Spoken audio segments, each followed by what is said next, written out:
Mr. President, señor presidente, queridos delegados, queridas delegadas, les transmito el saludo fraterno de nuestro presidente Andrés Manuel López Obrador y me honra regresar a esta Asamblea General, en esta que fue mi casa durante muchos años, para dirigirme a ustedes ahora como representante de México. Estamos ante un cambio de época. La hegemonía neoliberal ha demostrado su fracaso palpable al plantear un modelo de desarrollo extractivista que socializa pérdidas, privatiza ganancias, empobrece a la gente y devasta el planeta. Las carreras armamentistas y las guerras regresaron a la geopolítica internacional. La devastación del medio ambiente avanza, la frustración y el descontento se manifiestan en extremismos, en propuestas que niegan derechos y reniegan los valores democráticos. Las instituciones del sistema internacional pierden legitimidad. A estos fenómenos se refirió el secretario general Antonio Guterres en sus palabras y dijo: un purgatorio de polaridad, de inestabilidad, que son síntomas de crisis civilizatorias, de etapas de transición en las que lo viejo no acaba de morir y lo nuevo no acaba de nacer. Las similitudes entre nuestros tiempos y el periodo de entreguerras del siglo pasado son cada vez más evidentes, son también preocupantes porque conocemos el desenlace de entonces, años terribles en los que la producción del mundo se transformó en correa de transmisión para la guerra y donde la humanidad se convirtió en un insumo más. Sin embargo, la historia nos enseña también que en esta crisis, con coraje y valor, es posible torcer el sino destructivo. En el periodo de entreguerras del siglo pasado, la política exterior de México escribió un capítulo excepcional, desplegando el humanismo, la solidaridad y el respeto al derecho internacional que nos caracteriza. México se dio a la tarea de defender el valor de la sociedad de las naciones, la justicia, la autodeterminación, la integridad y la interdependencia y la independencia, así como la igualdad de sus miembros. Con estas banderas condenamos en ese entonces enérgicamente el armamentismo, las invasiones a Manchuria, a Austria, a Etiopía, el avance del fascismo en Europa y tras el fin de la Guerra Mundial, de la Segunda Guerra Mundial, México lideró la declaración en América Latina y el Caribe como territorio libre de armas nucleares. Hoy como entonces, México se empeña en construir alternativas emancipadoras. La nuestra es una patria que guía su presente bajo la enseña del humanismo mexicano, producto de nuestra historia milenaria y brújula de nuestro proyecto de transformación nacional. La construcción de una sociedad justa, igualitaria y fraterna, una economía moral que garantice una distribución equitativa del ingreso y el respeto al medio ambiente. Se trata de una revolución de las conciencias que ha permitido durante la administración del presidente López Obrador revertir la degradación y precarización de las condiciones de vida de nuestra población. Más de 9.5 millones de mexicanos abandonaron la pobreza en 5 años y el coeficiente de Gini llegó a su mínimo histórico. El salario se incrementó en 135%, derribando aquellos mitos inflacionarios pregonados como certezas absolutas por los que buscan mantener el status quo. Se eliminaron privilegios fiscales, reforzando las arcas públicas y poniendo coto a la corrupción, la evasión y la elusión fiscal. Todos estos logros son además en un contexto de estabilidad que consolidó a México como destino de inversión. Se tomaron acciones inéditas a nivel constitucional para reconocer los derechos de los pueblos indígenas, garantizar la igualdad y la participación política de las mujeres, así como para dejar un legado manifiesto de conquistas sociales en nuestra Carta Magna para que nadie pueda arrebatárselo a las generaciones futuras. Esto se reflejó también en nuestra política exterior, porque México es un país de migrantes, ninguna etapa del ciclo migratorio nos es ajena, y con base en nuestra experiencia pusimos en marcha el modelo mexicano de movilidad humana, una propuesta para gestionar la migración de manera integral por medio de la atención a sus causas estructurales y a la colaboración regional. El modelo tiene 4 pilares. El primero es empoderar a las comunidades mexicanas en el exterior y promover que Estados Unidos adopte para ellos su total regularización. Segundo, fortalecer y ampliar la cooperación para el desarrollo en comunidades de origen y retorno.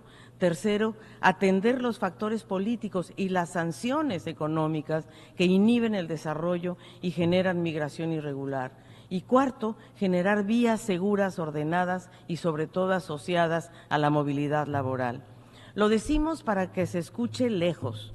La migración no es un problema, es un fenómeno, no es un delito. Los migrantes no son delincuentes. El problema son los factores que los expulsan de sus hogares, los peligros a los que se exponen al no encontrar vías legales de movilidad y las prácticas que los criminalizan. Desde esta tribuna reconocemos por justicia la aportación de 37 millones de mexicanos que viven en Estados Unidos y que son trabajadores capaces y honrados que aportan alrededor de 324,000 millones de dólares al año a su Producto Interno Bruto y que son indispensables para la economía de ambos países. Hemos logrado cambiar la narrativa y la conversación con Estados Unidos para enfocarnos en las causas estructurales y hemos convocado a los líderes de los países de origen en la región, en Palenque, con acuerdos estratégicos que han logrado disminuir 66% los encuentros en la frontera entre México y Estados Unidos. Y lo decimos también fuerte, el desarrollo y la estabilidad no serán la norma del sistema internacional si no garantizamos los derechos y la inclusión de las mujeres. Como primer país del sur global en adoptar una política exterior feminista, fuimos la sede de la tercera conferencia ministerial sobre política exterior feminista y en esta declaración la conferencia reconoció una serie de compromisos que quedaron reflejados en el Pacto del Futuro. Pero fíjense, en esta semana solo 9 mujeres, solo 9 jefas de Estado y de Gobierno tomaron esta tribuna, 9 de 133 países. El mundo no puede avanzar si la mitad de su población no está incluida. Nunca más nada sobre nosotras y nosotros, porque el futuro será feminista o no será.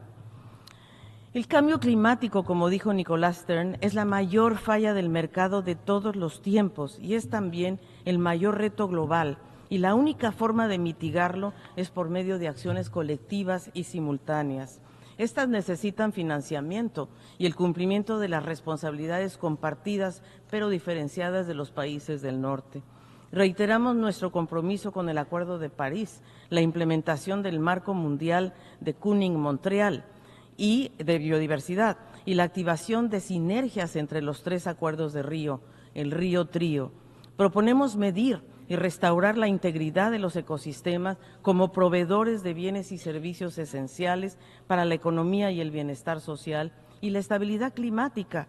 Hemos participado en los procesos consultivos del Tribunal Internacional del Derecho del Mar, la Corte Interamericana de Derechos Humanos y la Corte Internacional de Justicia sobre la responsabilidad de los estados respecto al cambio climático.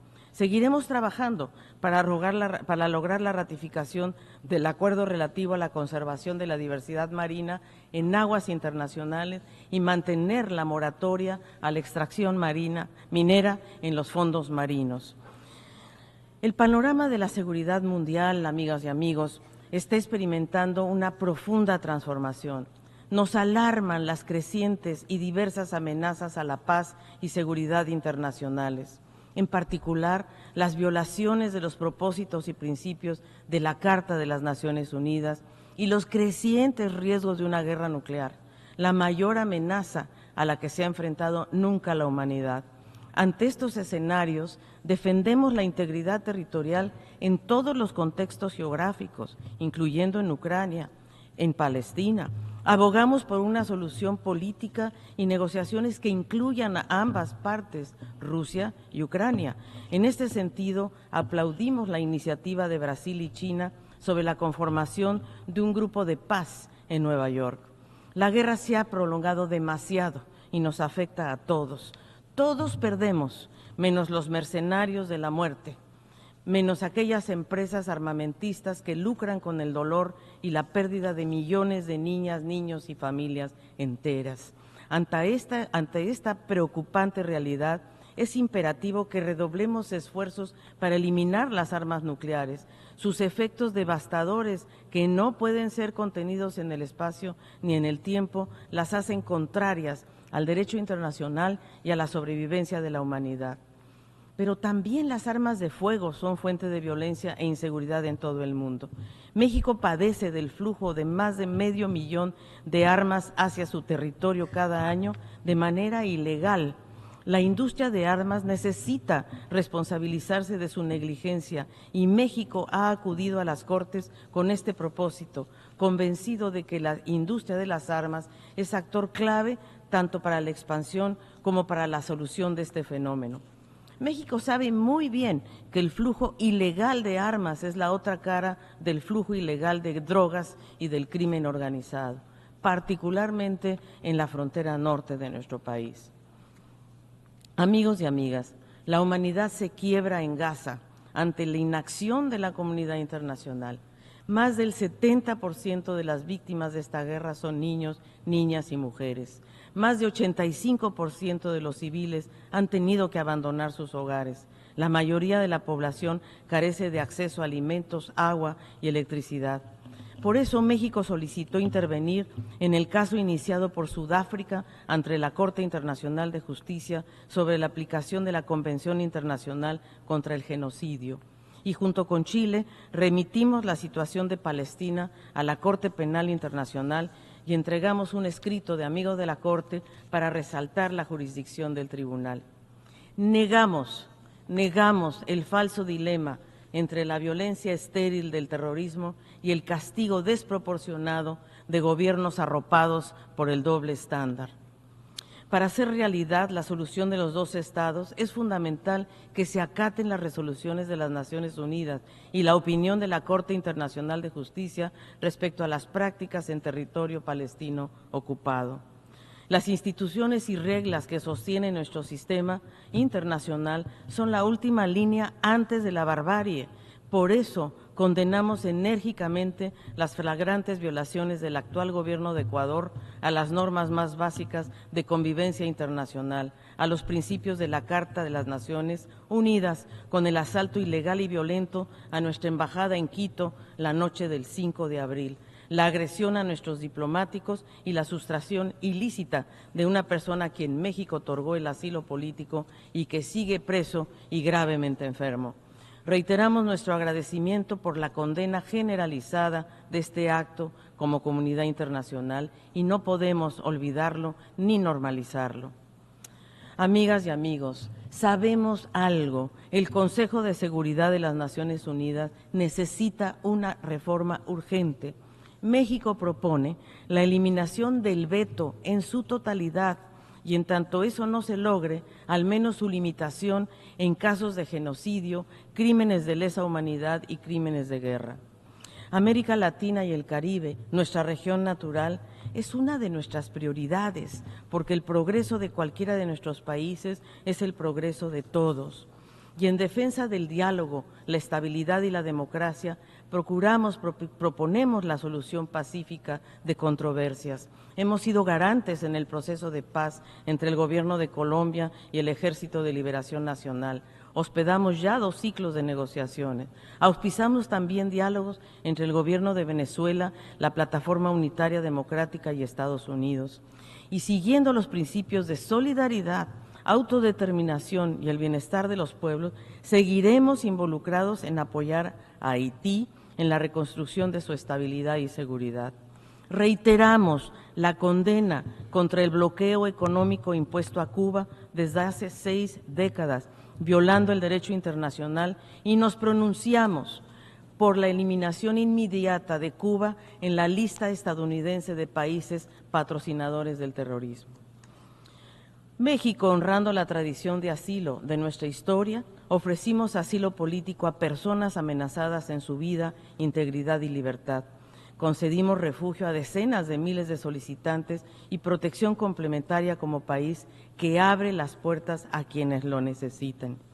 Amigas y amigos, el 1 de octubre inauguraremos la administración de la primera presidenta mujer en 200 años, la doctora Claudia Sheinbaum.